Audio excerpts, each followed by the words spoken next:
Seems like a lot of people want me to talk about this.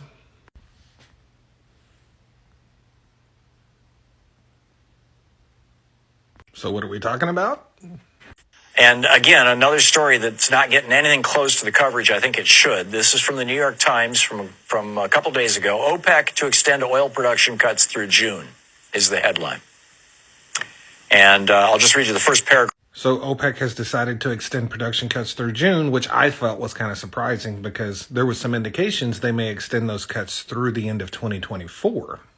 Important thing to note, these are cuts that are existing that have been going on for almost 18 months. These aren't new cuts. This isn't anything new. They're just continuing on the production level they are currently at. That's all this is. It was about 18 months ago that OPEC came out and said they wanted to establish an $80 price floor for oil. And they've pretty much kept it very close to there all this time. So Tom Hartman's assertion here that OPEC is doing this for Donald Trump to help his reelection campaign, I'm not really buying it because OPEC has a lot of reasons to do what they're doing. The whole point of them maintaining an $80 price floor for their oil is because they are diversifying their economy away from oil, and that's how they intend to pay for it. It's called Project 2030. A lot of things people don't consider is that Saudi Arabia's population has grown so much over the last couple of decades. They can't afford to just rely completely on their oil income anymore. They have too many people in the country. And the people of the country really rely on their income from oil. And that is why they are diversifying their economy. And that's also why they are trying to maintain an $80 price floor. Now, in Tom Hartman's, little piece here, he keeps referring to the price of Brent crude. He talks about Brent being $83. He talks about oil being up. But the fact of the matter is oil is up a little bit because of all of the turmoil and conflict in the Middle East. Everyone's having to run their shipments around the Cape of Good Hope because of the Strait and all of the problems with Yemen. In addition, global oil prices are really, really heavily dependent on demand from China. And oil demand for China over the next year, even though it is going to rise, it's not going to rise as much as it should or people have expected it to. China's economy is not doing great. That's not good for oil demand.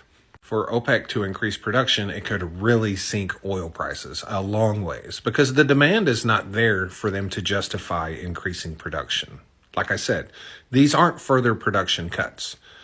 They're just continuing to do what they've been doing for the last 18 months. I have been telling you people on this app forever that OPEC has an $80 price floor that they're trying to keep, and that is exactly what they're doing. I don't think it has anything at all to do with Donald Trump or the election, because regardless of who the next president is, they have to maintain that price floor. And the fact of the matter is the president of the United States who worked the hardest, who coerced them the hardest to sink oil prices was in fact Donald Trump. So I'm not buying that they really want Donald Trump to be back in office. Unless, of course, they think they can trick him into another stupid deal like he did during COVID with the OPEC 2020 deal. If they think they can get one over on him because he's not extremely bright, they may want him to be president for that reason. I've talked about this at length. I've written numerous articles on this. This is their price floor. This is where they got to be. This is where it's been for 18 months, and this is where they're keeping it. And in all likelihood, they probably just did it to June because they may see something happen when interest rates start getting cut around the world. As in a jump in demand globally could start occurring after June. I think in June they will come out and extend the cuts to September. And I think in September they will have a good idea of whether they can increase production and still maintain the price floor, or whether they have to keep the cuts, because there's a good possibility that they would be able to increase production and maintain a price floor. If they can do that, they can make a lot of money because they're selling more oil but getting the same price. I don't think this has anything to do with Donald Trump.